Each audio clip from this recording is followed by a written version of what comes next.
નમસ્કાર કલમ યુદ્ધ સમાચારની સાથે હું છું આપની સાથે પાયલ બામભણિયા। તો જોઈએ આજના મહત્વના સમાચારમાં।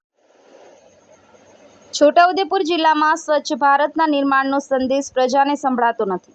સ્વચ્છ ભારત મિશન એ સરકારની મહત્વના એજન્ડામાં આવતું હોય, પરંતુ છોટાઉદેપુર નગરમાં કચરો ઉઘરાવતી ગાડીઓ જેનું સંચાલન નગરપાલિકા કરે છે, પરંતુ સદર ડસ્ટબિન વાનમાં સ્વચ્છ ભારતનું નિર્માણ કરવાનું છે તેવા ગીત વગાડવામાં આવે છે, પરંતુ સ્પીકર ચાલતા નથી અને પ્રજાને સંભળાતું નથી કે ગાડી આવી તો ચાલકો દ્વારા માત્ર હોર્ન વગાડવામાં આવે તો ઘરનો ગંદો કચરો ડસ્ટબિન વાનમાં કેવી રીતે નાખવો, જે બાબતે પ્રજા ફરિયાદ કરી રહી છે।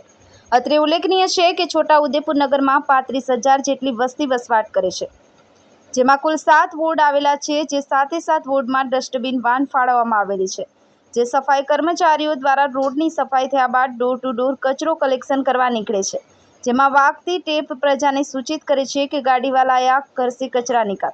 કચરાની ગાડી આવી ગઈ છે, પરંતુ ઘણી જગ્યાએ ગાડીના સ્પીકરો ચાલતા નથી, જે સ્પીકર બનાવવા આપ્યા હોય તેવું જાણવા મળે છે, પરંતુ મહિના સુધી સ્પીકરો રિપેર થતા નથી। વોર્ડ નંબર 6માં ફરતી ડસ્ટબિન વાનનું મહિના ઉપરાંતથી સ્પીકર ચાલતું ન હોય તેવી ફરિયાદ પ્રજા કરી રહી છે। લોકો જણાવે છે કે ગાડી આવે ત્યારે માત્ર હોર્ન વગાડવામાં આવે છે, જેથી અસંખ્ય વાહનો મુખ્ય માર્ગ પરથી પસાર થતા હોય। ગૃહિણીઓને ડસ્ટબિન વાનનો ખ્યાલ આવતો નથી, જેથી કચરો રોડ પર જ ઠલવાતો જોવા મળી રહ્યો છે।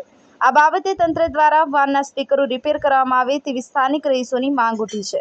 સંવાદદાતા મુકેશ જે રાઠવા, કલમ યુદ્ધ સમાચાર, છોટાઉદેપુર।